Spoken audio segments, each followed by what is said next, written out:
উফ, অবশেষে ঢুকলাম রুমের মধ্যে। লাইটটা জ্বালিয়ে দেখি কি অবস্থা। বাপরে,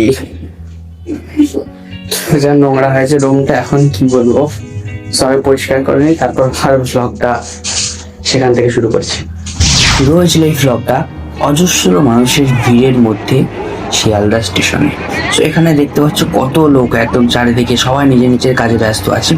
এই ব্যস্ততার মাঝে আমি একটা ছোট করে ভিডিও তুলে রেখে দিয়েছি তোমাদেরকে দেখানোর জন্য। দেখো আমার চুল ফুল পুরো অবস্থা খারাপ 4 ঘন্টা জার্নির পর।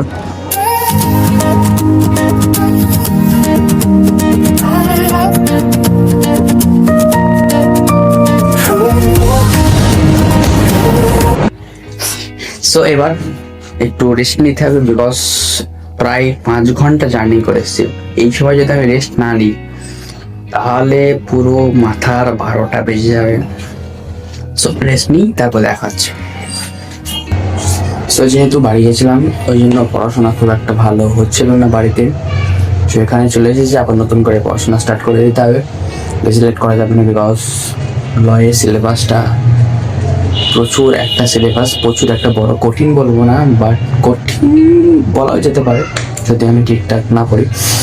সো পড়তে লেগে যাবো। আর আপাতত এখন ঘর টরগুলো ঠিকঠাক করে সাজানো হয়নি, এখানে সব জিনিসপত্র আছে। সো এগুলোকে সাজাবো, করবো, প্রচুর কাজ আছে আজকে। সো আজকে আর ভিডিওটা বেশি বড় করবো না, এটুকুই থাকবে। আর একটু পরে আবার পড়তে বসে যেতে হবে। সো কালকে থেকে শুরু করবো, আজকে এটুকুই থাক। So have a good day.